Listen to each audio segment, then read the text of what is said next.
பயணம் எதற்கு பயணம் சொல்லுங்க சாமி சபரிமலைக்கு புனித பயணம் போறோம் சாமி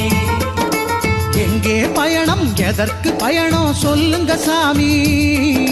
சபரிமலைக்கு புனித பயணம் போறோம் சாமி யாரை காண சொல்லுங்க சாமி ஹரிஹர புத்திரன் ஐயனை காண